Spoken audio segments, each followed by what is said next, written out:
Yes hello hi P S C aspirants welcome to super notes. എല്ലാവർക്കും super നോട്ട്സിന്റെ മറ്റൊരു അടിപൊളി ഇൻഫോർമേറ്റീവ് വീഡിയോയിലേക്ക് സ്വാഗതം. അപ്പോൾ നമ്മളെല്ലാവരും ഒരുപോലെ അടിപൊളിയായിട്ട് തകർത്ത് പഠിച്ചുകൊണ്ടിരിക്കുകയാണ് നമ്മുടെ വരാൻ പോകുന്ന VFA വില്ലേജ് ഫീൽഡ് അസിസ്റ്റന്റ് അല്ലേ. ഓക്കെ, ഒരുപാട് പേര് പ്രിപ്പറേഷൻ ഒക്കെ സ്റ്റാർട്ട് ചെയ്ത് മാത്രമല്ല ഏകദേശം കംപ്ലീറ്റ് ചെയ്ത് റിവിഷനിലേക്ക് കടന്നവർ കാണും. കാരണം സെപ്റ്റംബർ 19 എക്സാം വരുന്നത്. കൺഫർമേഷൻ കൊടുക്കാനുള്ള ഡേറ്റ് ഒക്കെ ഓൾറെഡി വന്നു. ഇനിയും കൺഫർമേഷൻ കൊടുക്കാൻ വൈകിക്കേണ്ട, അവസാനം പാടുപെടും. അതുകൊണ്ട് എന്ത് ചെയ്യുക, ഇപ്പോഴേ അങ്ങ് കൺഫർമേഷൻ കൊടുക്കാം. വലിയ പരിപാടിയൊന്നും ഇല്ലല്ലോ. വേഗം കൺഫർമേഷൻ കൊടുത്ത് എന്ത് ചെയ്യുക, പ്രിപ്പറേഷൻ ഒക്കെ സെറ്റ് ചെയ്ത് റിവിഷനിലേക്ക് കടന്ന കുറേ പേര് കാണും. അതേപോലെ ഇനിയും പ്രിപ്പറേഷൻ സ്റ്റാർട്ട് ചെയ്യാത്ത കുറേ പേര് കാണും. അവരോട് എനിക്ക് ആദ്യമേ പറയാനുള്ള കാര്യം എന്ന് പറയുന്നത്, VFA എന്ന് പറഞ്ഞ നിങ്ങളെ സംബന്ധിച്ച് വലിയൊരു ഓപ്പർച്യൂണിറ്റിയാണ്. കാരണം ഏറ്റവും പ്രധാനമായിട്ട് ഒരൊറ്റ എക്സാമേ ഉള്ളൂ. പ്രിലിംസ് ഒന്നുമില്ല. സെപ്റ്റംബർ 19 നടക്കുന്ന എല്ലാ ജില്ലകൾക്കും കൂടി ഒരു എക്സാമേ ഉള്ളൂ. സോ അതെന്ത് ചെയ്യുക, മാക്സിമം ആ ഒരു എക്സാം ക്ലിയർ ചെയ്യാനായിട്ട് ശ്രമിക്കുക. സോ നല്ല രീതിയിൽ എന്ത് ചെയ്താൽ മതി, ഇപ്പോഴേ സ്റ്റാർട്ട് ചെയ്ത് നന്നായിട്ട് പഠിച്ചാൽ തീർച്ചയായിട്ടും എന്ത് ചെയ്യാൻ പറ്റും, നിങ്ങൾക്ക് VFA എക്സാം ക്ലിയർ ചെയ്യാൻ പറ്റും. അതിൽ യാതൊരു സംശയവുമില്ല. സോ നമ്മുടെ ഇന്നത്തെ വീഡിയോ എന്ന് പറയുന്നത് നമ്മുടെ VFAയുടെ നമ്മുടെ വില്ലേജ് ഫീൽഡ് അസിസ്റ്റന്റിന് മാത്രമല്ല, വരാൻ പോകുന്ന കമ്പനി ബോർഡ് LGSന്റെ മെയിൻസ് ആണെങ്കിലും അതേപോലെ ബെവ്ക്വാളിറ്റിയുടെ മെയിൻസ് ആണെങ്കിലും ആ എക്സാംസിനൊക്കെ നിങ്ങൾക്ക് എന്ത് ചെയ്യാൻ പറ്റുന്ന, യൂസ് ചെയ്യാൻ പറ്റുന്ന ഒരു 50 ഹോട്ട് ടോപ്പിക്സ്. വെറുതെ ഹോട്ട് ടോപ്പിക്സ് എന്ന് പറയുന്നതല്ല, മുൻ വർഷത്തെ ഒരു 5 വർഷത്തോളം ക്വസ്റ്റ്യൻ പേപ്പേഴ്സ് റെഫർ ചെയ്ത് അതിലൊക്കെ ഏറ്റവും കൂടുതൽ റിപ്പീറ്റഡ് ആയിട്ടുള്ള ടോപ്പിക്സ് ആണ് എന്താ ഈ ഒരു വീഡിയോയിൽ ഉൾപ്പെടുത്തിയിരിക്കുന്നത്. സോ വീഡിയോ കംപ്ലീറ്റ് ആയിട്ട് എന്ത് ചെയ്യാൻ ശ്രമിക്കുക, കാണാൻ ശ്രമിക്കുക. ഇംഗ്ലീഷ്, മലയാളം, മാത്സ് ഉൾപ്പെടുത്താതെ ഒരു 50 ഹോട്ട് ടോപ്പിക്സ് കേട്ടോ. അതേപോലെ കറണ്ട് അഫയേഴ്സിന്റെ ഭാഗത്തു നിന്നും ഏതൊക്കെയാണ് പ്രധാനമായിട്ടും ചോദിക്കുന്നതെന്ന് എന്ത് ചെയ്യുക, കൃത്യമായിട്ട് എന്ത് ചെയ്യുന്നുണ്ട്, വീഡിയോയിൽ പറയുന്നുണ്ട്. അതേപോലെ ഈ വീഡിയോ കംപ്ലീറ്റ് ആയിട്ട് കാണുക. അത് വേറൊന്നും കൊണ്ടല്ല, കൃത്യമായിട്ട് ലാസ്റ്റിൽ നിങ്ങൾക്ക് എല്ലാം യൂസ്ഫുൾ ആവുന്ന ഒരു അടിപൊളി ഒരു ഗിഫ്റ്റ് സൂപ്പർ നോട്ട്സിന്റെ ഭാഗത്ത് നിന്ന് ഈ ഒരു വീഡിയോയുടെ ലാസ്റ്റ് പറയുന്നുണ്ടായിരിക്കും. സോ അതിനായിട്ട് എന്ത് ചെയ്യുക, വീഡിയോ കംപ്ലീറ്റ് ആയിട്ട് കാണാം. സോ നമുക്ക് ഇനിയും ഡിലേ ആക്കണം, നമുക്ക് എന്ത് ചെയ്യാം, വീഡിയോയിലേക്ക് പോകാം. 50 ഹോട്ട് ടോപ്പിക്സ്. സോ നമുക്ക് ഫസ്റ്റ് നോക്കേണ്ടത്, നമുക്കറിയാം ചരിത്രം അല്ലെ, ഹിസ്റ്ററിയുടെ ഭാഗത്ത് നിന്നാണ് ആദ്യം നോക്കേണ്ടത്. സോ ഹിസ്റ്ററിയുടെ ഭാഗത്ത് നോക്കുകയാണെങ്കിൽ നമുക്കറിയാം കേരള ഹിസ്റ്ററി ഉണ്ട്, ഇന്ത്യൻ ഹിസ്റ്ററി ഉണ്ട്, വേൾഡ് ഹിസ്റ്ററി ഉണ്ട് അല്ലെ. ടോട്ടൽ എത്ര മാർക്കിനാണ് വരിക, 5 മാർക്കിനാണ് ഹിസ്റ്ററിയുടെ ഭാഗത്ത് നിന്ന് ക്വസ്റ്റ്യൻസ് വരിക. സോ ആദ്യം നമുക്ക് കേരള ഹിസ്റ്ററി നോക്കുകയാണെങ്കിൽ കേരള നവോത്ഥാന പ്രസ്ഥാനങ്ങളും നായകന്മാരും SCRT ബേസ് ചെയ്ത് തന്നെ എന്ത് ചെയ്യുക, കവർ ചെയ്യാനായിട്ട് ശ്രമിക്കുക ഒരു ടോപ്പിക്ക്. ഓക്കെ, കേരള നവോത്ഥാന പ്രസ്ഥാനം അതേപോലെ നവോത്ഥാന നായകന്മാർ എന്നുള്ള ടോപ്പിക്ക് എന്ത് ചെയ്യുക, മസ്റ്റ് ആയിട്ട് എന്ത് ചെയ്യണം, പഠിച്ചിട്ടേ പോകാവൂ. ഓക്കെ, നിങ്ങളിപ്പോൾ റിവിഷൻ ചെയ്യുന്ന ആൾക്കാരാണെങ്കിൽ പോലും എന്ത് ചെയ്യുക, ഈ ടോപ്പിക്സ് ഒക്കെ എന്ത് ചെയ്യുക, പ്രോപ്പർ ആയിട്ട് റിവിഷൻ ചെയ്യുക കേട്ടോ. ഓക്കെ, ബിഗിനേഴ്സിനായിരിക്കും ഇത് കൂടുതൽ എഫക്റ്റീവ് ആകുക. കാരണം എന്ത് ചെയ്യുക, അവർക്ക് ഒരു ഐഡിയ കിട്ടും ഏതൊക്കെയാണ് ഞാൻ കൂടുതൽ പഠിക്കേണ്ടത് എന്നൊരു ഐഡിയ കൂടി കിട്ടും എന്താ ഈ ഒരു വീഡിയോ കാണുമ്പോൾ. ദെൻ രണ്ടാമത്തത് യൂറോപ്യന്മാരുടെ കേരളത്തിലേക്കുള്ള വരവ് എന്നുള്ള ടോപ്പിക്ക് എന്ത് ചെയ്യുക, കൃത്യമായിട്ട് കവർ ചെയ്യാം. അതേപോലെ മാർത്താണ്ഡവർമ്മ മുതൽ ശ്രീ ചിത്രനാൾ വരെ ഓക്കെ ആ ഒരു കാലഘട്ടം, ആ ഒരു തിരുവിതാംകൂർ ചരിത്രം. ഓക്കെ, നമ്മുടെ ഗൗരി ലക്ഷ്മിബായും പാർവതിബായും ഒക്കെ എന്ത് ചെയ്യുക, എടുത്ത് പഠിക്കാം. മറ്റേ അടിമത്തം, അങ്ങനെയുള്ള അടിമത്ത നിരോധനം ഒക്കെ ഉണ്ടല്ലോ, ആ വർഷങ്ങളും ഒക്കെയുള്ള കാര്യങ്ങൾ എന്ത് ചെയ്യുക, കൃത്യമായിട്ട് പഠിക്കാം. അതേപോലെ ഐക്യ കേരള പ്രസ്ഥാനം എന്നുള്ള ടോപ്പിക്ക് കവർ ചെയ്തിരിക്കണം. ഇനി ഇന്ത്യൻ ചരിത്രത്തിലേക്ക് വരികയാണെങ്കിൽ 1857 റിവോൾട്ട്, ആ ഒരു വിപ്ലവം കൃത്യമായിട്ട് മസ്റ്റ് ആയിട്ട് പഠിച്ചേ പറ്റുള്ളൂ. അതിൽ ഓരോ ആരൊക്കെയാണ് ഏതൊക്കെ മേഖലകളിലാണ് വിപ്ലവം നയിച്ചത് എന്നുള്ള കാര്യങ്ങളൊക്കെ എന്ത് ചെയ്യുക, വ്യക്തമായിട്ട് പഠിക്കാം. അതേപോലെ മഹാത്മാഗാന്ധിയും സ്വാതന്ത്ര്യ സമരവും എന്നുള്ള ടോപ്പിക്ക്. മഹാത്മാഗാന്ധി ആദ്യകാല സമരങ്ങളൊക്കെ നടത്തിയാണല്ലോ, ചമ്പാരൻ, കേദ സത്യാഗ്രഹം പോലെയുള്ള. സോ അങ്ങനെയുള്ള സമരങ്ങളും മറ്റു കാര്യങ്ങളും എന്ത് ചെയ്യുക, പഠിച്ചു വെക്കാം. അതേപോലെ ലോക ചരിത്രത്തിലേക്ക് വരികയാണെങ്കിൽ മക്കളെ, വിപ്ലവങ്ങൾ പഠിക്കുമ്പോൾ ഏറ്റവും കൂടുതൽ ഇമ്പോർട്ടൻറ്റ് കൊടുക്കുന്നത് അമേരിക്കൻ, ഫ്രഞ്ച്, റഷ്യൻ, ഈ 3 വിപ്ലവങ്ങളും എന്ത് ചെയ്യണം, നന്നായിട്ട് പഠിച്ചിട്ട് പോകണം. ഇതുമായിട്ട് ബന്ധപ്പെട്ട ഏത് ക്വസ്റ്റ്യൻസ് ചോദിച്ചാലും എന്ത് ചെയ്യണം, നിങ്ങൾക്ക് അറ്റൻഡ് ചെയ്യാൻ പറ്റണം. ആ രീതിയിൽ വേണം ഞാൻ ഈ പറയുന്ന 50 ഹോട്ട് ടോപ്പിക്സും പഠിച്ചിട്ട് പോകാൻ. SCRT പോയിന്റ്സ് സഹിതം എന്ത് ചെയ്യണം, കവർ ചെയ്തിട്ട് വേണം പോകാനായിട്ട്. യാതൊരു കോംപ്രമൈസും കാണിക്കരുത്. സോ ഹിസ്റ്ററിയുടെ ഭാഗത്ത് നിന്ന് എന്ത് ചെയ്യുക, ഇത്രയും ടോപ്പിക്സ് കവർ ചെയ്തിരിക്കാം. ദെൻ അടുത്തത് നോക്കുകയാണെങ്കിൽ മക്കളെ, ഭൂമിശാസ്ത്രം അല്ലെങ്കിൽ ജോഗ്രഫിയാണ്. ജോഗ്രഫിയുടെ ഭാഗത്താണെങ്കിൽ നമുക്കറിയാം 5 മാർക്ക് തന്നെയാണ് എന്താ ജോഗ്രഫിയുടെ ഭാഗത്ത് നിന്ന് വരിക. അവിടെ നമ്മൾ നോക്കേണ്ടത് ഭൂമിയുടെ ഘടന അല്ലെ, structure of the earth cover ചെയ്യുക. അതേപോലെ അന്തരീക്ഷ മർദ്ദവും കാറ്റുകളും എന്നുള്ള ടോപ്പിക്ക് കവർ ചെയ്യുക. അതേപോലെ ധാതുക്കളും വ്യവസായവും എന്നുള്ള ടോപ്പിക്ക് കവർ ചെയ്യാം. അതേപോലെ ഇന്ത്യയുടെ ഭൂപ്രകൃതി എന്ന ടോപ്പിക് അല്ലെ കവർ ചെയ്തിരിക്കണം. അതിൽ തന്നെ ഉപദ്വീപീയ പീഠഭൂമി, അതുപോലെ ഉത്തര മഹാസമതലം എന്നീ ടോപ്പിക്സ് എന്ത് ചെയ്യുക, കുറച്ചുകൂടി പ്രയോറിറ്റി കൊടുത്ത് എന്ത് ചെയ്യണം, കവർ ചെയ്തിരിക്കണം. ധാതുക്കളും വ്യവസായവും പറയുകയാണെങ്കിൽ നമുക്കറിയാം ഇരുമ്പുരുക്ക് ശാലകളൊക്കെ എന്ത് ചെയ്യാണ്, ഇടക്കിടക്ക് ചോദിച്ചുകൊണ്ടിരിക്കുന്ന ടോപ്പിക്കാണ് അല്ലെ. സ്വാതന്ത്ര്യം നന്നായിട്ട് പഠിക്കാം. അതുപോലെ കേരളത്തിലേക്ക് വരികയാണെങ്കിൽ കേരളത്തിലെ നദികളും കായലുകളും എന്നുള്ള ടോപ്പിക്ക് പഠിക്കാം. അതേപോലെ വന്യജീവി സങ്കേതങ്ങൾ എന്നുള്ള ടോപ്പിക്ക് എന്ത് ചെയ്യുക, പഠിക്കാം. ഓക്കെ, അവസാന നിമിഷം നിൽക്കുന്നവരെ അല്ലെങ്കിൽ അടുത്ത പഠനം ഇനിയും എങ്ങനെ തുടങ്ങണം എന്നൊക്കെ ഐഡിയ ഇല്ലാത്തവർക്ക് വേണ്ടിയിട്ടാണ് കേട്ടോ ഞാൻ എക്സ്ക്ലൂസീവ് ആയിട്ട് പറയുന്നത്. ഓക്കെ, സോ ഓൾറെഡി എന്താണ് ഭയങ്കര എക്സ്പീരിയൻസ് ആയിട്ടുള്ള ആൾക്കാരൊക്കെ പറയും, താഴെ വന്ന് കമന്റ് ചെയ്യുമായിരിക്കും, ഓ ഇതൊക്കെ എന്താണ്, ഇത് മാത്രം പഠിച്ചാൽ എനിക്ക് ക്ലിയർ ചെയ്യാൻ പറ്റുമോ, അങ്ങനെയല്ല. ഓക്കെ, നിങ്ങൾക്ക് കുറച്ചും കൂടി മാർക്സ് ഇംപ്രൂവ് ചെയ്യാൻ പറ്റും, നിങ്ങളുടെ റിവിഷനിൽ കുറച്ചും കൂടി എന്ത് ചെയ്യും, ഹെൽപ്പ് ചെയ്യും. അതിന്റെ അടിസ്ഥാനത്തിലാണ് എന്ത് ചെയ്യുക, പറയുന്നത്. ഓക്കെ, ദെൻ അടുത്തത് ധനതത്വശാസ്ത്രം അല്ലെങ്കിൽ സാമ്പത്തിക ശാസ്ത്രം, എക്കണോമിക്സിന്റെ ഭാഗത്താണ്. എക്കണോമിക്സിന്റെ ഭാഗത്ത് നിങ്ങൾ മാക്സിമം എന്ത് ചെയ്യാൻ ശ്രമിക്കുക, ആ ഒരു ടോപ്പിക്സ് കുഞ്ഞു ടോപ്പിക്സ് അല്ല, കുറച്ച് ടോപ്പിക്സേ ഉള്ളൂ, കുഞ്ഞെന്നല്ല കുറച്ച് ടോപ്പിക്സേ ഉള്ളൂ. സോ എന്ത് ചെയ്യുക, അത് മാക്സിമം കവർ ചെയ്യാനായിട്ട് ശ്രമിക്കുക കേട്ടോ. 5 മാർക്കിനാണ്. സോ നിങ്ങൾ ഏറ്റവും കൂടുതൽ പ്രയോറിറ്റി കൊടുക്കേണ്ട ഒന്ന് പഞ്ചവത്സര പദ്ധതികൾ തന്നെയാണ്. ഓരോരോ കാര്യങ്ങളൊക്കെ വന്നത് ഏത് പഞ്ചവത്സര പദ്ധതിയിലാണെന്നൊക്കെ എന്ത് ചെയ്യാറുണ്ട്, ചോദിക്കാറുണ്ട്. അടുത്ത നീതി ആയോഗിനെ കുറിച്ച് എന്ത് ചെയ്യുക, എല്ലാ കാര്യങ്ങളും എടുത്തു പഠിക്കാൻ ശ്രമിക്കുക. അതിന്റെ ലക്ഷ്യങ്ങളും വെറുതെ ചെയർമാനും വൈസ് ചെയർമാനും പഠിച്ചിട്ട് പോകാതെ ലക്ഷ്യങ്ങളും നേട്ടങ്ങളും ഒക്കെ എന്ത് ചെയ്യുക, പഠിച്ചിട്ട് പോകാതെ. നീതി ആയോഗ് പുറത്തുവിടുന്ന കുറച്ച് ഇൻഡെക്സുകൾ ഉണ്ട്, അതും എന്ത് ചെയ്യുക, നോട്ട് ചെയ്തിട്ട് പോകാം കേട്ടോ. അടുത്ത ഹരിത വിപ്ലവം, ഗ്രീൻ റവല്യൂഷന്റെ ഭാഗത്തുനിന്ന് നല്ല അതിലും എന്താണ് ലക്ഷ്യങ്ങളും നേട്ടങ്ങളും ഒക്കെ എന്ത് ചെയ്യുക, പഠിച്ചിട്ട് പോകാം. അടുത്ത ഇന്ത്യൻ ഭരണഘടന, കോൺസ്റ്റിറ്റ്യൂഷൻ അറിയാം നമുക്ക് ഓൾറെഡി ഇമ്പോർട്ടന്റ് ആയിട്ട് ടോപ്പിക്കാണ് കോൺസ്റ്റിറ്റ്യൂഷൻ എന്ന് പറയുന്നത്. സോ കോൺസ്റ്റിറ്റ്യൂഷന്റെ ഭാഗത്തുനിന്ന് ഭരണഘടനാ നിർമ്മാണ സഭ മക്കളെ നന്നായിട്ട് സെറ്റ് ആക്കിയിട്ട് പഠിച്ചിട്ട് പോകേണ്ട ഒരു ടോപ്പിക്കാണ് ഭരണഘടനാ നിർമ്മാണ സഭ. അത് അടിപൊളിയായിട്ട് പഠിക്കാം. അതുപോലെ മൗലികാവകാശങ്ങൾ എന്ത് ചെയ്യുക, നന്നായിട്ട് പഠിക്കുക. അതേപോലെ പ്രധാന ഭരണഘടനാ ഭേദഗതികൾ അല്ലെങ്കിൽ അമെൻമെന്റുകൾ എന്ന് പറയും.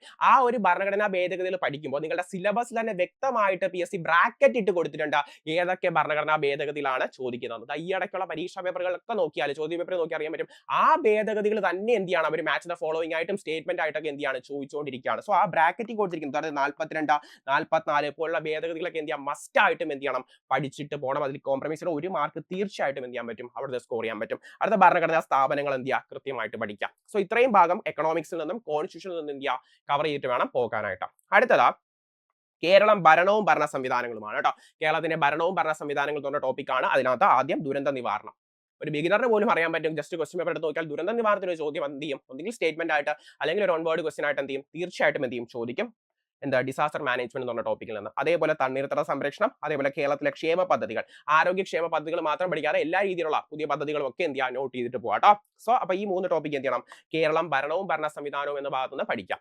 അടുത്തത് ജീവശാസ്ത്രവും പൊതുജനാരോഗ്യം, ബയോളജിയും ആ ഭാഗത്തു നിന്നാണ് എന്താ അടുത്ത ചോദ്യങ്ങൾ വരാം. അടുത്തത് അവിടെ നിങ്ങൾ കവർ ചെയ്യേണ്ടത് ഒന്ന് ജീവകങ്ങളും ധാതുക്കളും എന്ന് പറഞ്ഞ ടോപ്പിക്കാണ്. അല്ലെ, vitamin A, vitamin B, vitamin C നിങ്ങൾ പറഞ്ഞ ജീവകളും ധാതുക്കളും ആ കാര്യങ്ങൾ എന്ത് ചെയ്യുക, കൃത്യമായിട്ട് പഠിക്കാം. അതേപോലെ ഇമ്പോർട്ടന്റ് ആണ് അത് കാരണം ഉണ്ടാകുന്ന അപര്യാപ്തത രോഗങ്ങൾ. ക്വസ്റ്റ്യൻ പേപ്പർ എടുത്ത് നോക്കിയാലും, എങ്ങനെ ക്വസ്റ്റ്യൻ പേപ്പർ എടുത്ത് നോക്കിയാലും പറഞ്ഞാൽ നിങ്ങൾ നോക്കിയാൽ കാണാൻ പറ്റും. കാരണം എന്താണ്, ഇടയ്ക്കും ചോദിച്ചാണ് വൈറ്റമിൻ സിയുടെ അഭാവം കൊണ്ടുണ്ടാകുന്ന രോഗം ഏത്, സ്കർവി. വൈറ്റമിൻ ഡിയുടെ അഭാവം കൊണ്ടുണ്ടാകുന്ന രോഗം ഏത്, കണരോഗം അല്ലെങ്കിൽ റിക്കറ്റ്സ്. സോ ആ ഒരു അപര്യാപ്തത രോഗങ്ങൾ, അതേപോലെ ഈ ജീവകങ്ങളുടെയൊക്കെ ശാസ്ത്രീയ നാമങ്ങൾ കൂടി എന്ത് ചെയ്യുക, പഠിച്ചിട്ട് പോകാം. സോ അപര്യാപ്തത രോഗങ്ങൾ, അതേപോലെ സാംക്രമിക രോഗങ്ങളും രോഗകാരികളും എന്നുള്ള ടോപ്പിക്കാം. അതേപോലെ ജീവിത ശൈലി രോഗങ്ങൾ, ഇതൊക്കെ എന്ത് ചെയ്യുക, കംപ്ലീറ്റ് ആയിട്ട് എന്ത് ചെയ്യുക, പഠിച്ചിട്ട് പോകണം. അതിൽ യാതൊരു കോംപ്രമൈസും കാണിക്കരുത്.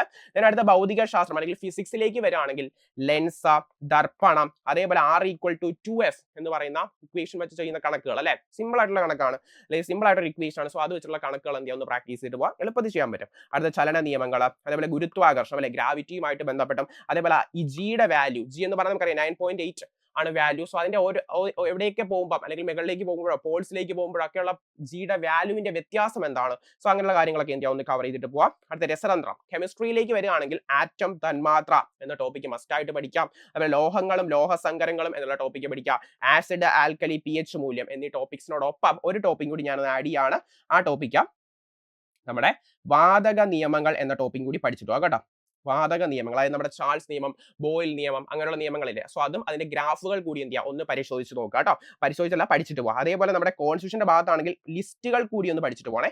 Union list, state list, concurrent list എന്ന് പറഞ്ഞ 3 ലിസ്റ്റുകളില്ലേ, വളരെ എളുപ്പത്തിൽ പഠിക്കാൻ പറ്റും. ഇപ്പോൾ ഏതാണ് ഏത് ലിസ്റ്റിൽ ഉൾപ്പെടുന്നതാണ്. ഇപ്പോൾ സെൻസസ് ചോദിക്കുകയാണ്, സെൻസസ് ചോദിക്കുകയാണെങ്കിൽ നമുക്ക് ധൈര്യമായിട്ട് പറയാം ഏതാണ് യൂണിയൻ ലിസ്റ്റിലാണ് അല്ലെ ഉൾപ്പെടുന്നത്. സോ അങ്ങനെയുള്ള ലിസ്റ്റുകൾ എന്ത് ചെയ്യുക, തീർച്ചയായിട്ടും കവർ ചെയ്തിട്ട് പോവാം. ഓക്കെ, അതേപോലെ ഇനി ഇമ്പോർട്ടന്റ് ഉള്ള സാധനമാണ് കലാ, കായികം, സാഹിത്യം, സംസ്കാരം എന്നുള്ള ടോപ്പിക്ക്. നമ്മുടെ സിലബസ് എടുക്കുകയാണെങ്കിൽ ഒരു കുറെ ഭാഗം, ഒരു കോർ പോർഷൻ എന്ന് പറയുന്നത് ഇവരാണ് കൈയടക്കി വെച്ചേക്കുന്നത് അല്ലെ. കലാ, കായികം, സാഹിത്യം, സംസ്കാരം എന്ന് പറഞ്ഞ ടോപ്പിക്കാണ് കവർ ചെയ്ത് വെച്ചേക്കുന്നത്. പക്ഷെ 5 മാർക്കിൽ നിന്ന് എന്തെന്തോ അവിടെ നിന്ന് ചോദിക്കുന്നുള്ളൂ. സോ നമുക്ക് ഈസി ആയിട്ട് സ്കോർ ചെയ്യാൻ പറ്റുന്ന രീതി എന്ന് പറയുന്നത് ആദ്യം കേരളത്തിലെ പ്രധാന കലാരൂപങ്ങൾ പഠിക്കാം. കലാരൂപങ്ങൾ പഠിക്കുമ്പോൾ ഓരോ കലാരൂപത്തിനും ഉപയോഗിക്കുന്ന വാദ്യങ്ങൾ ഏതെന്ന് എന്ത് ചെയ്യുക, കൃത്യമായിട്ട് പഠിക്കാം. അതുപോലെ ജ്ഞാനപീഠം നേടിയ മലയാളികളെ പഠിക്കുമ്പോൾ അവരുടെ എല്ലാം പ്രധാനപ്പെട്ട കൃതികൾ കൂടി എന്ത് ചെയ്യുക, ഒന്ന് നോട്ട് ചെയ്ത് വെക്കാനായിട്ട് ശ്രമിക്കുക കേട്ടോ. അവരുടെ കഥാപാത്രങ്ങൾ കൃതികൾ സ്ഥിരമായിട്ട് ചോദിക്കുന്ന കഥാപാത്രങ്ങൾ കൃതികളൊക്കെ ഉണ്ട്. അപ്പുക്കിളി, അതേപോലെ മൈമൂന, വെള്ളായ്യപ്പൻ, അങ്ങനെയുള്ള കഥാപാത്രങ്ങൾ കൃതികൾ, അതിനൊക്കെ നിങ്ങൾ കൂടുതലും എന്ത് ചെയ്താൽ മതി, PYQs റെഫർ ചെയ്താൽ തന്നെ നമുക്ക് കൂടുതൽ എന്ത് ചെയ്യാൻ പറ്റും, കലാ, കായികം, സാഹിത്യം, സംസ്കാരം എന്നുള്ള ടോപ്പിക്ക് എന്ത് ചെയ്യാൻ പറ്റും, ഏകദേശം ഒരു 2-3 മാർക്ക് എന്ത് ചെയ്യാൻ പറ്റും, സ്കോർ ചെയ്യാൻ പറ്റും. അതുപോലെ തൂലികാനാമങ്ങളും അപരനാമങ്ങളും, ഈ ടോപ്പിക്ക് പഠിക്കാതെ പരീക്ഷയ്ക്ക് പോകണ്ട. കാരണം ഒരു മാർക്ക് സ്കോർ ചെയ്യാൻ ഉറപ്പാണ് ഈ ടോപ്പിൽ. ഒരു തൂലികാനാമം എന്ത് ചെയ്യും, തീർച്ചയായിട്ടും, അല്ലെങ്കിൽ ഒരു അപരനാമം എന്ത് ചെയ്യും, തീർച്ചയായിട്ടും എന്ത് ചെയ്യും, ചോദിക്കും. അതുപോലെ ഒളിമ്പിക്സ് എന്ന് പറഞ്ഞ ടോപ്പിക്ക്, ഒളിമ്പിക്സ് നിങ്ങൾ പഠിക്കുമ്പോൾ പാരീസ് ഒളിമ്പിക്സ് റീസെന്റ് ആയിട്ട് നമ്മുടെ മുന്നിലുണ്ട്. അതുപോലെ വരാൻ പോകുന്ന ഒളിമ്പിക്സിന്റെ വേദിയുണ്ട്. അതൊക്കെ നിങ്ങൾക്ക് കറണ്ട് അഫയേഴ്സിന്റെ ഭാഗത്ത് എന്ത് ചെയ്യാൻ പറ്റും, മാർക്ക് സ്കോർ ചെയ്യാൻ പറ്റും. അല്ലാതെ ഇന്ത്യയുമായിട്ട് ബന്ധപ്പെട്ട ഒളിമ്പിക്സിൽ എന്തെങ്കിലും ശ്രദ്ധേയമായിട്ടുള്ള പ്രകടനങ്ങൾ ഉണ്ടോ, അല്ലെങ്കിൽ ഒളിമ്പിക്സിന്റെ ചരിത്രമൊക്കെ എന്ത് ചെയ്യുക, കുറച്ച് എന്ത് ചെയ്യുക, നോട്ട് ചെയ്തിട്ട് പോകാം. അതെന്തായിരിക്കും, വളരെ ഇമ്പോർട്ടന്റ് ആയിരിക്കും. അതേപോലെ ഈ ഒളിമ്പിക്സിന്റെ 5 വളയങ്ങളില്ലേ, 5 വളയങ്ങൾ, ആ 5 വളയങ്ങളും ഏതൊക്കെ എന്താണ് കോണ്ടിനെന്റിനെയാണ്, ഏതൊക്കെ കളേഴ്സ് റെപ്രസെന്റ് ചെയ്യുന്നത് എന്ത് ചെയ്യുക, വ്യക്തമായിട്ട് പഠിച്ചിട്ട് പോവാം. യൂസ്ഫുൾ ആയിരിക്കും, തീർച്ചയായിട്ടും ഞാൻ പറയുന്നത് യൂസ്ഫുൾ ആയിരിക്കും. സോ അതെന്ത് ചെയ്യുക, അങ്ങനെ പഠിക്കാം. അടുത്ത കമ്പ്യൂട്ടറിലേക്ക് വരികയാണെങ്കിൽ ഇൻപുട്ട് ഔട്ട്പുട്ട് ഡിവൈസസ് എന്ത് ചെയ്യുക, വ്യക്തമായിട്ട് പഠിക്കാം. അതിപ്പോൾ തന്നിട്ട് ചോദിക്കും പ്ലോട്ടർ അല്ലെങ്കിൽ പ്രിന്റർ അല്ലെങ്കിൽ കീബോർഡ്, ഇതൊക്കെ ഏത് ടൈപ്പ് ഓഫ് ഡിവൈസിന് ഉദാഹരണങ്ങളാണെന്ന് എന്ത് ചെയ്യാറുണ്ട്, ചോദിക്കാറുണ്ട്. അതുപോലെ വിവിധ തരം നെറ്റ്വർക്ക്, LAN, WAN, MAN ഇങ്ങനെ നെറ്റ്വർക്കുകൾ തന്നിട്ട് ചോദിക്കാറുണ്ട് അല്ലെ. സ്കൂൾ ലാബ് എന്തിന് ഉദാഹരണമാണ്, അങ്ങനെയുള്ള കാര്യങ്ങളൊക്കെ എന്ത് ചെയ്യാറുണ്ട്, ചോദിക്കാറുണ്ട്. സോ അത് നോക്കുക. അതേപോലെ IT നിയമം, സൈബർ കുറ്റകൃത്യങ്ങൾ, ഈ ടോപ്പിക്കും എന്ത് ചെയ്യാം, കമ്പ്യൂട്ടറുമായിട്ട് ബന്ധപ്പെട്ട് കംപ്ലീറ്റ് ചെയ്തിരിക്കണം. അടുത്ത സുപ്രധാന നിയമങ്ങൾ അല്ലെ, എല്ലാവർക്കും പഠിക്കാൻ ബുദ്ധിമുട്ടുള്ള ഒരു ഏരിയയാണ് സുപ്രധാന നിയമങ്ങൾ. അവിടെ നിങ്ങൾ ശ്രദ്ധിക്കേണ്ടത് ഒന്ന് വിവരാവകാശ നിയമം മസ്റ്റ് ആയിട്ട് പഠിക്കാം, അതുപോലെ പോക്സോ നിയമം പഠിച്ചിരിക്കുക, ഗാർഹിക പീഡന നിരോധന നിയമം, ഈ 3 നിയമങ്ങളും എന്ത് ചെയ്യണം മസ്റ്റ് ആയിട്ട് പഠിച്ചിട്ട് വേണം പോകാനായിട്ട്. ഈ പറയുന്ന ടോപ്പിക്സ് ഒക്കെ എന്ത് ചെയ്യുക നല്ല രീതിയിൽ കവർ ചെയ്യുക, ഏറ്റവും മൂല്യം പഠിക്കാതെ കംപ്ലീറ്റ് ആയിട്ട് എന്ത് ചെയ്യുക നല്ല രീതിയിൽ കവർ ചെയ്ത് PYQസും റെഫർ ചെയ്തിട്ട് വേണം എന്ത് ചെയ്യാനായിട്ട് എക്സാമിന് പോകാനായിട്ട്. ഓക്കെ, സെറ്റ് ആണ്. ഇനി ലാസ്റ്റ് ആൻഡ് ഫൈനൽ ടോപ്പിക് നിങ്ങൾ എല്ലാവരും നിങ്ങളുടെ പരീക്ഷയിൽ തന്നെ ഒരു മെയിൻ ആള് എന്ന് വേണമെങ്കിൽ പറയാം. വരാൻ പോകുന്ന VFAയുടെ ഒരു മെയിൻ ആളാണ് നമ്മുടെ ആനുകാലികം അല്ലെങ്കിൽ കറന്റ് അഫേഴ്സ് എന്ന് പറയാം അല്ലെ. ഒരു മെയിൻ മാർക്ക് സ്കോർ എത്ര മാർക്കാണെന്ന് നിങ്ങൾക്ക് വ്യക്തമായിട്ട് അറിയാം. സോ അത്രയും മാർക്ക് സ്കോർ ചെയ്യുന്ന ഒരാളാണ് കറന്റ് അഫേഴ്സ് എന്ന് പറയുന്നത്. സോ ആ കറന്റ് അഫേഴ്സുമായിട്ട് മക്കളെ നിങ്ങൾ പഠിക്കേണ്ടത് ഒന്നാമത്തെ ISROയുടെ റീസെന്റ് ലോഞ്ചസ് മാത്രം പഠിച്ചാൽ വരാം. 2025 ISRO എന്തൊക്കെ ലോഞ്ചസ് നടത്തിയിട്ടുണ്ടോ അതൊക്കെ എന്ത് ചെയ്യുക കൃത്യമായിട്ട് പഠിച്ചിട്ട് പോവുക. ISRO ചെയർമാൻ മാത്രം പഠിച്ചുകൊണ്ട് പോവല്ലേ, എല്ലാ ലോഞ്ചസും എന്ത് ചെയ്യുക വ്യക്തമായിട്ട് പഠിക്കാം. അതുപോലെ കേന്ദ്ര ബജറ്റും കേരള ബജറ്റും വ്യക്തമായിട്ട് പഠിക്കുക. അതിൽ ഓരോരുത്തരും പരാമർശിക്കുന്ന പ്രധാനപ്പെട്ട പദ്ധതികൾ എന്ത് ചെയ്യണം കവർ ചെയ്തിരിക്കണം. അതേപോലെ പ്രധാന നിയമനങ്ങൾ റീസെന്റ് ആയിട്ടുള്ള അപ്പോയിന്റ്മെന്റ്സ് മാത്രം നോക്കാതെ 2025 നടന്ന പ്രധാനപ്പെട്ട അപ്പോയിന്റ്മെന്റ്സും എന്ത് ചെയ്യുക നോക്കിയിട്ട് പോവാം. അഡ്വക്കേറ്റ് ജനറൽ മാറി, അതുപോലെ നീതി ആയോഗിന്റെ വൈസ് ചെയർപേഴ്സൺ മാറി. ഓക്കെ, അങ്ങനെ ഒരുപാട് നിയമനങ്ങൾ എന്ത് ചെയ്തിട്ടുണ്ട് ഇപ്പൊ നടന്നിട്ടുണ്ട്. സോ അതൊക്കെ എന്ത് ചെയ്യുക വ്യക്തമായിട്ട് പഠിക്കാം. അതുപോലെ കേരളത്തിന്റെയും കേന്ദ്രത്തിന്റെയും മന്ത്രിസഭ ഒരു 1.5 മണിക്കൂർ ഇൻവെസ്റ്റ് ചെയ്യാൻ പറ്റുമെങ്കിൽ നിങ്ങളുടെ ദിവസത്തിന് അത് എന്ത് ചെയ്യാൻ പറ്റും, ആ ഒരു സാധനം എന്ത് ചെയ്യാൻ പറ്റും, ആ ഒരു ടോപ്പിക് കവർ ചെയ്യാൻ പറ്റും. ഇതിനാ ലാസ്റ്റ് ടൈമിലേക്ക് കൊണ്ട് വയ്ക്കുന്നത്, അത് ലാസ്റ്റ് ടൈമിൽ റിവിഷൻ ആവൂലേ. സോ എന്ത് ആ ഒരു 1.5 മണിക്കൂർ എന്ത് ചെയ്യാം ഒന്ന് ഇൻവെസ്റ്റ് ചെയ്യാൻ പറ്റുമെങ്കിൽ ഈ കേരളം കേന്ദ്ര മന്ത്രിസഭ എന്ത് ചെയ്യാൻ പറ്റും, നിങ്ങൾക്ക് ഒന്ന് കവർ ചെയ്യാൻ പറ്റും. അതോ ആരൊക്കെയാണ്, ഏതൊക്കെ മന്ത്രിമാരാണ്, ഏതൊക്കെ വകുപ്പുകൾ കൈകാര്യം ചെയ്യുന്നത്, സോ അങ്ങനെയുള്ള കാര്യങ്ങൾ എന്ത് ചെയ്യാൻ പറ്റും വേഗത്തിൽ കവർ ചെയ്യാൻ പറ്റും. അതുപോലെ ഉച്ചകോടികളും വേദികളും പഠിക്കുമ്പോൾ നിങ്ങൾ ശ്രദ്ധിക്കേണ്ട ഏറ്റവും പ്രധാനപ്പെട്ട കാര്യം എന്ന് പറയുന്നത് ഇപ്പൊ നിങ്ങൾ പഠിക്കും 2026 ബ്രിക്സ് ഉച്ചകോടിയുടെ വേദി എവിടെ, 2026 G7 ഉച്ചകോടിയുടെ വേദി എവിടെ, 2026 G20 ഉച്ചകോടിയുടെ വേദി എവിടെ, അങ്ങനെ മാത്രം പഠിക്കാതെ അത് എത്രാമത്തെ എഡിഷൻ ആണെന്ന് ചോദിക്കാം. നിങ്ങൾ ഇങ്ങനെ പഠിച്ചുകൊണ്ട് ചിലപ്പോൾ പ്രശ്നം എന്താണെന്ന് വെച്ചാൽ ഇപ്പൊ 2026 ബ്രിക്സ് ഉച്ചകോടി എവിടെയെന്ന് ചോദിക്കും, പഠിച്ചിട്ട് പോകും. പക്ഷേ PS ചോദിക്കും 18ാമത് ബ്രിക്സ് ഉച്ചകോടിയുടെ വേദി എവിടെ, അവിടെയാണ് പണി പാളുന്നത്. സോ 2024 ബ്രിക്സ് ഉച്ചകോടി എന്ന് മാത്രം പഠിക്കാതെ എത്രാമത്തെ എഡിഷൻ ആണെന്ന് കൂടി എന്ത് ചെയ്യുക പഠിച്ചു വെക്കാനായിട്ട് ശ്രമിക്കുക. അതേപോലെ അവിടെ അത് ഏറ്റവും കൂടുതൽ ഉപയോഗപ്പെടുന്ന എവിടെയെന്ന് അറിയാമോ, നിങ്ങൾ പഠിക്കും 2026 കാലാവസ്ഥാ വ്യതിയാന ഉച്ചകോടി വേദി എവിടെ. പക്ഷെ PS ചോദിക്കുന്ന വേറെയാ, COP31 വേദി എവിടെയായിരുന്നു. അപ്പൊ അതിന്റെ പേര് അല്ലെങ്കിൽ അതിന്റെ എഡിഷൻ 31st എഡിഷൻ ആയിരുന്നു. സോ അതെന്ത് ചെയ്യാൻ നോട്ട് ചെയ്തിട്ട് പോവാ. അവിടെ നിങ്ങൾക്ക് എന്ത് ചെയ്യരുത് മാർക്ക് മിസ്സാകരുത്, അത് ഞാൻ എടുത്ത് പറയുന്നത്. അതുപോലെ നൊബേൽ സമ്മാനം, മക്കളെ നൊബേൽ സമ്മാനം നമുക്ക് മുന്നിൽ ഇപ്പോൾ 2025 നൊബേൽ സമ്മാനവും അതിന്റെ ഡീറ്റെയിൽസ് ഒക്കെ ഉണ്ട്. ഓൾറെഡി അത് കംപ്ലീറ്റ് ചെയ്തവരായിരിക്കും. സോ കംപ്ലീറ്റ് ചെയ്തവർ ഒന്നുകൂടി ശ്രദ്ധിക്കുക, അതിന്റെ രാജ്യങ്ങൾ ഓരോരുത്തരും ഏത് രാജ്യക്കാരാണ്, അതേപോലെ എന്തായിരുന്നു അവരുടെ കണ്ടുപിടുത്തം, എന്തിന്റെ സംഭാവനയ്ക്കാണ് അത് എന്ത് ചെയ്തത് നൽകിയത് എന്നുള്ള കാര്യം എന്ത് ചെയ്യുക നൊബേൽ സമ്മാനത്തിന്റെ കാര്യത്തിൽ എന്ത് ചെയ്യണം കൃത്യമായിട്ട് കവർ ചെയ്തിരിക്കണം. അതേപോലെ ഇവനെ ഞാൻ ലാസ്റ്റ് ഉൾപ്പെടുത്തിയെങ്കിലും ഇവനാണ് മെയിൻ സാഹിത്യ അവാർഡുകൾ. ഓടക്കുഴൽ പുരസ്കാരം, വള്ളത്തോളല്ല വയലാർ അവാർഡ്, അതേപോലെ എഴുത്തച്ഛൻ പുരസ്കാരം, ഹരിവരാസനം, മാതൃഭൂമി സാഹിത്യ പുരസ്കാരം, അങ്ങനെ ഒരുപാട് നീണ്ടു കിടപ്പുണ്ട് സാഹിത്യ അവാർഡുകൾ. ഒരു 1-2 മാർക്ക് സ്റ്റേറ്റ്മെന്റ് രീതിയിലൊക്കെ എന്ത് ചെയ്യുന്നുണ്ട് ഇപ്പൊ ചോദിക്കുന്നുണ്ട്. സോ എന്ത് ചെയ്യുക സാഹിത്യ അവാർഡുകൾ എന്ന് പറഞ്ഞ ടോപ്പിക്ക് മസ്റ്റ് ആയിട്ടും എന്ത് ചെയ്യുക കവർ ചെയ്തിട്ട് പോവാം. പഠിക്കുമ്പോൾ 2025 മാത്രം പഠിച്ചിട്ട് പോകാന്ന് വിചാരിച്ചാൽ നടക്കൂല. PS അതല്ല ത്രില്ല് ചോദിക്കുമ്പോൾ 2023 തൊട്ട് എന്ത് ചെയ്യും അവർ ചോദിക്കും, അതാണ് അവർക്ക് ത്രില്ല്. സോ എന്ത് ചെയ്യുക 2023 തൊട്ടെങ്കിലും എന്ത് ചെയ്യുക മിനിമം പഠിച്ചിട്ട് പോകാനായിട്ട് ശ്രമിക്കുക, അവിടെ നിന്ന് ചോദിക്കും. ഓക്കെ, സോ എന്ത് ചെയ്യുക ഇത്രയും ടോപ്പിക്സ് ഞാൻ ഇത്രയും പറഞ്ഞ 50 ഹോട്ട് ടോപ്പിക്സ് നിങ്ങൾ മസ്റ്റ് ആയിട്ടും കവർ ചെയ്യണം. ഓക്കെ, മസ്റ്റ് ആയിട്ട് കവർ. ഇതൊക്കെ പഠിച്ചാൽ ഞാൻ പറയുന്നില്ല ഒരു 80 മാർക്കോ അല്ലെങ്കിൽ ഇത്രയും മാർക്ക് കിട്ടുമെന്നല്ല ഞാൻ പറഞ്ഞത്. നിങ്ങൾക്ക് എന്ത് ചെയ്യാൻ പറ്റും, നിങ്ങളുടെ മാർക്സ് കുറച്ചുകൂടി ഇമ്പ്രൂവ് ചെയ്യാൻ പറ്റും. അല്ലെങ്കിൽ എന്ത് ചെയ്യാൻ പറ്റും, നിങ്ങൾക്ക് അവിടെ നിന്ന് മാർക്ക് ഒരിക്കലും എന്ത് ചെയ്യില്ല മിസ് ചെയ്യില്ല. സോ എല്ലാവരും എസ്പെഷ്യലി ബിഗിനർ അല്ലെങ്കിൽ PSC പരീക്ഷയിലേക്ക് ഒരു തുടക്കം, ഒരു ആദ്യമായിട്ട് പരീക്ഷ എന്ന വ്യക്തിയാണെങ്കിൽ നിങ്ങൾക്ക് എന്തായിരിക്കും വളരെയധികം യൂസ്ഫുൾ ആയിരിക്കും. കാരണം നിങ്ങൾക്ക് ഒരു ഐഡിയ കിട്ടും ഏതൊക്കെ ടോപ്പിക്സ് ആണ് ഞാൻ കൂടുതൽ പ്രയോറിറ്റി കൊടുത്ത് പഠിക്കേണ്ടത്, അല്ലെങ്കിൽ എന്തൊക്കെയാണ് ഞാൻ കൂടുതൽ ശ്രദ്ധിക്കേണ്ടത് എന്നുള്ള കാര്യം എന്ത് ചെയ്യും നിങ്ങൾക്ക് കൂടുതലായിട്ട് കിട്ടും. അതേപോലെ എസ്പെഷ്യലി കറണ്ട് അഫയേഴ്സിന്റെ മേഖലയിൽ നിന്ന്. സോ കറണ്ട് അഫയേഴ്സ് നിങ്ങൾ ഏറ്റവും പ്രയോറിറ്റി കൊടുക്കുക. കറണ്ട് അഫയേഴ്സ് ലാസ്റ്റിലേക്ക് എന്ത് ചെയ്യരുത് നീട്ടി വെക്കരുത്. സോ ഇന്ത്യ ഏറ്റവും ഇമ്പോർട്ടൻ്റ് ആയിട്ട് പഠിക്കേണ്ട കറണ്ട് അഫയേഴ്സ് ആണ് ഞാൻ ഇവിടെ ഉൾപ്പെടുത്തിയിരിക്കുന്നത്. അത് എല്ലാ ടോപ്പിക്സിലും അങ്ങനെ തന്നെയാണ്. സോ ഇന്ത്യ മാക്സിമം ഇനിയുള്ള ദിവസങ്ങൾ പഠനത്തിനായിട്ട് മാറ്റിവെക്കുക. നല്ലൊരു ഓപ്പർച്യൂണിറ്റിയാണ് വരാൻ പോകുന്ന സെപ്റ്റംബർ 19 നടക്കുന്ന VFAയുടെ എക്സാം എന്ന് പറയുന്നത്. ഞാൻ നേരത്തെ പറഞ്ഞല്ലോ ഒറ്റ എക്സാമേ ഉള്ളൂ. മക്കളെ വേഗം പഠിച്ച് അതെന്ത് ചെയ്തോ അടിച്ചെടുക്കാനായിട്ട് ശ്രമിച്ചോ. അതേപോലെ നിങ്ങൾക്കായിട്ട് ഒരു അടിപൊളി ഗിഫ്റ്റ് ഉണ്ടെന്ന് ഞാൻ ആദ്യം പറഞ്ഞില്ലേ, ഇതാണ് ആ ഗിഫ്റ്റ്.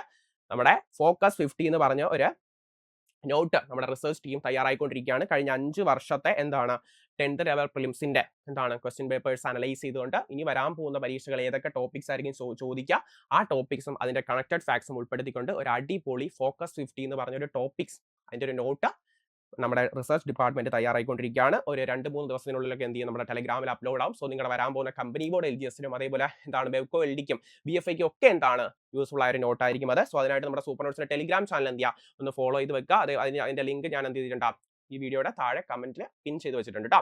അതേപോലെ നമ്മുടെ ഏറ്റവും ഇമ്പോർട്ടന്റ് ഒരു കാര്യം എന്ന് പറഞ്ഞാൽ നമ്മുടെ VFA ബാച്ച്, സൂപ്പർ നോട്ട്സിന്റെ VFA ബാച്ച് ഇപ്പോൾ റണ്ണിംഗ് ആണ്. വെറും 999 രൂപ മാത്രമേ എന്തുള്ളൂ ഫീസ് വരുന്നുള്ളൂ. സോ അഡ്മിഷനായിട്ട് താഴെ കടന്ന് ഈ നമ്പർ എന്ത് ചെയ്യുക ഒന്ന് കോൺടാക്ട് ചെയ്താൽ മതി കേട്ടോ.